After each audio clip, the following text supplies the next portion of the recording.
As Max battles inside the emergency room, Zoey finds herself at a crossroads between love, sacrifice, and an unimaginable proposal by Matthew. Will Zoey consider Matthew's drastic proposal to have a baby with Blaine to save Max's life? What challenges and twists will Zoey face in her quest to save Max? What lengths will Zoey go to save Max? Blaine, what are you doing? Blaine touched Zoey on the neck while holding her wrist tightly. You have a high fever, Zoey. We gotta go to the emergency room. I'm fine. You don't need to. Before Zoey could complete, Blaine held Zoey's hand and took her to the emergency room against her wishes. Dangerously high fever and dehydration. And you said you're fine. Just rest here. I'll bring your meds. Blaine, I'll pick up the medicine myself. Blaine was about to leave the room when Zoey stopped him. He stood still for a few moments, crushing the prescription note in his hand before he turned to Zoey. Time to tell Matthew about your illness. He should be here. He's busy. Please don't bother him. Call Matthew. He needs to know. I'm fine. Go home and rest. It's almost midnight. I can't leave you here alone. I won't rest easy. I can't be staying here anyway. I've got my own business. I bought expensive wine and condoms from you. How much commission did you earn? I got $1,000 from that condom sale. 1,000. That's it? They can pay more. Zoey blushed deeper, glaring at him. Are you deaf or what? Don't joke around. I'm going to take a nap. Wake me up if you feel uncomfortable. Blaine laid down and propped his hands behind his head. Zoey felt relieved and watched him fall asleep. Finally. Zoey fell asleep as well. After 2 hours, as the last drops of IV liquid entered Zoey's body, Blaine got up and carefully removed the needle. But when he pulled the blanket away, he noticed her cold hands. What the heck? She is still cold. Blaine took off his coat and wrapped her in it. She nuzzled against him, murmuring in her sleep. He carried her in his arms and placed her in his car when she suddenly woke up. What is happening? Zoey hurriedly sat up and noticed Blaine's coat. A faint blush appeared on her face. She took off the coat and held it towards him. It's cold, and you're only wearing a shirt. Aren't you afraid of catching a cold? Blaine moved closer, causing Zoey to catch her breath. His proximity made her nervous. Blaine, what are you doing? I'm helping you raise the back of your seat. What did you think I was going to do? Thank you for helping me tonight, and for driving me home. Oh, and thank you for the coat. Blaine touched Zoey's hands, sensing her nervousness. Zoey tried to pull her hand away, but Blaine grabbed it. Blaine tightened his grip and their eyes met, but eventually he let go. Sorry. Blaine stopped the car at a distance from Zoey's house and leaned against the back of the car seat, not looking at her. Zoey looked at him, feeling guilty. I'm going to go. Be careful on the road and drive safely. I'm a bit tired. Sorry, I'm the one who delayed your rest. It's already 3:30? I slept for such a long time. Why didn't you wake me up earlier? What should we do? I don't think I could drive. How about I stay here with you while you rest for a while? I'm just teasing you. Go home and get some sleep. Good night. Zoey got out of the car, concerned about Blaine's tiredness. Send me a text when you get home. How far away is your house from here? It's not far. Just down the street. A few minutes. Blaine opened the car door and got out, surprising Zoey. Come on. I'll walk you home. It's late. You shouldn't be out here all alone. Blaine took the lead and Zoey followed, trying to decline. Actually, that's not necessary. I'll be fine.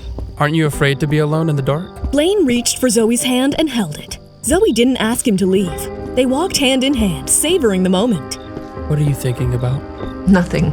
We're here. This is where you and Matthew live? Blaine noticed Zoey's small, slightly run-down house and frowned. Zoey explained her living situation. No. My mom and my sister live here. Blaine suspected something was amiss. Zoey, what's going on with you and Matthew? Zoey, caught off guard, tried to come up with an excuse. You know, Matthew is just like you. He doesn't spend much time at home. Are you implying that you are usually rather lonely? No, that's not what I meant. He has a house on the south side of the city, but usually he spends very little time at home. I'm afraid to live alone, so when Matthew is not around, I come and stay at my mom's house. You want me to talk to him regarding this? He should give you more time. It's not only him working hard. Not more than you, for sure. No, I have no issues with that. Well then, let's call it a night. It's almost morning, though. Bye, Blaine. They said their goodbyes. Zoey turned and looked at Blaine as he walked away, feeling his warmth even after he was gone. The next night, Zoey was sitting anxiously outside the ICU, glancing through the glass window at Max. Sis? Zoey? Zoey turned, surprised to see Ziva approaching her with a bag of dinner.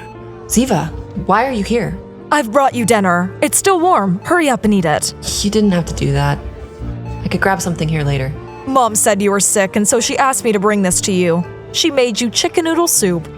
Ziva peered into the ICU, noticing Max. Sis, how much longer do the doctors think Max needs to stay in the ICU? I don't know yet. They're monitoring the situation. He's still having some complications. Ziva sat beside Zoe, trying to ease Zoey a little. Well, here's something interesting to talk about. You'll never guess who I saw downstairs our home this morning when I was leaving for work. Who? It was Dr. Dexter. Can you believe it? Really? Yes, he was there. Wonder why he's hanging around the house so much. So much? I am sure he has been coming very often. For me, you know? Zoey wondered to herself about Blaine's presence, feeling a mixture of surprise and curiosity. Maybe he knows someone near our house. Know someone near our house? If that's the case, then that's great news. I can find out who that person is and use them to get close to Dr. Dexter. Oh wait, you still don't know, do you, Zoey? Dr. Dexter isn't married. On the day of the wedding, Sophia's grandfather passed away, and they had to postpone it for 3 months. Isn't that great? Wait. How do you know that? Sophia said so herself. What? You know Sophia? You two know each other? Yeah, what's the big deal? But how? How do you know her? Zoey, why are you so worried about it? You look like Sophia's some kind of threat to me. Just answer me, please. She's my love rival. She texts me here and there and sometimes calls. Not like we're besties or anything. Just steer clear of her, all right? But why? She knows you like her fiancé. I'm just worried she might do something to you. Come on, Zoey. Sophia couldn't hurt a fly. What makes you so suspicious of her? There's nothing like that. I know her because she is my design client. Ziva sensed something amiss. Later that night, Zoey quietly waited for Blaine in the emergency room. It wasn't until around 1 a.m. that Blaine was finally free. What happened? Ziva saw you at our house this morning. That bitch. Blaine! Sorry, I was exhausted, Zoey. Driving home would have been a bad idea. Zoey glanced at the clock, showing her discontent. When does your shift end?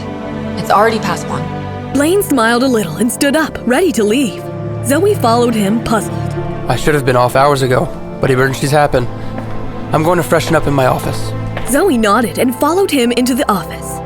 As Blaine went for a shower, Zoey was left staring at his computer, resisting the urge to explore. Zoey! Suddenly, Blaine's deep voice echoed from the shower. Yes? Hand me my towel. It's in my locker, number 203. A sturdy arm extended from the shower door. I'll be out soon. Zoey, with a blush, hurried out, gasping for breath. After that night, she purposely avoided Blaine. A few days passed when Sophia paid a surprise visit to Blaine's office. Hi, Blaine. Why are you here? Aren't you heading to work? I had some free time, so I thought I'd pay you a visit. Blaine pushed back his laptop, turned to face her, and gave her a polite smile. You came all this way just for me? Of course. They took a seat beside him, and Blaine smiled, charmed by her presence. Thank you, but you didn't need to. Actually, I wanted to talk to you about something. Tell me. I want you to accompany me on a picnic tomorrow. A picnic? Yeah, it's been so long since our last date. Sure, a picnic sounds good. Great. I'll call you later with the details. I gotta go run dinner with a friend. See you soon. Blaine had no idea that the friend Sophia was referring to was Ziva. Ziva, I'm planning a picnic for tomorrow. You wanna join?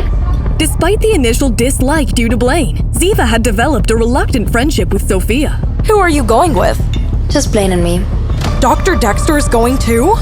Why not? He's my fiancé. Stop showing off. Well, I did ask you to come along. Of course I will be joining, but remember, you invited me. If I win him over, it's on you. I have faith in him. All right, it's a date. May the best woman win. Ziva, eager for the competition, asserted her confidence. Sophia, with a gentle smile, threw in a surprising suggestion. Why not invite Zoey too? Why would you suddenly want to invite my sister? Blaine and I have grown close to her. She's been working on our house and she might want to join the competition. I'll ask her. This will be a picnic none of us forget. When Ziva had initially invited Zoey for the picnic, Zoey had declined. But after over an hour of Ziva's pestering, she finally relented. She parked her car in front of the Forest Service station. I am so excited for today. I know. That's why I am here. This is going to be a great day. You will see, Zoey. What are Sophia and Blaine doing here? Ziva! I'll explain it to you later.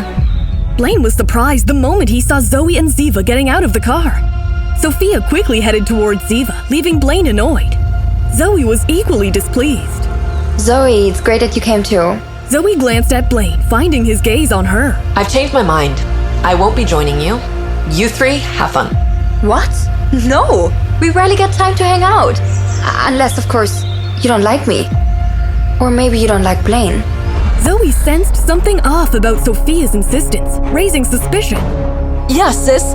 Just keep us company. You've been so busy lately. Zoey agreed as she wanted to ensure her sister's safety. They claimed a spot and Blaine set up the grill. After preparations, he suggested gathering firewood. I will go with you, Blaine. I'll also go with Dr. Dexter. Sophia, you come with me. Sophia proudly looked at both Ziva and Zoey and left. While gathering firewood, Sophia began to play her mind games. Blaine, Zoey said we're a perfect match. She wants us to marry soon and start a family. All of this wood is too wet. Let's go over there. Blaine, are you even listening? Blaine removed his windbreaker, revealing his muscular physique. Okay, let's not talk about it. But leave on your jacket. You don't want to catch a cold. It's fine. Let's go. And you heard this, but not that. Blaine didn't respond and walked deeper into the woods. Sophia was following him. Oh my god, it hurts so bad. What's wrong? I twisted my ankle. Help me sit over there. Blaine turned around as Sophia grabbed her ankle in pain. Blaine guided her towards a small rock when suddenly the ground beneath them collapsed. They fell into a deep hole. Ah! Blaine! Where are we? Oh my god, I'm so afraid. How will I even get out of here? Don't be scared. It's just a hunting trap. What? We're trapped? No! No! Help! Somebody please save us! Sophia held Blaine's arm, but Blaine, being worried and feeling uneasy, pushed her away. Blaine, you don't seem fine. What happened? She touched his forehead. Oh my god, you're so hot. What's wrong with you? I need to get out of here. Blaine felt that he had been drugged and panicked to find an exit. Has Blaine actually been drugged? Will Blaine and Sophia manage to escape the hunting trap? Or is this all a part of Sophia's plan?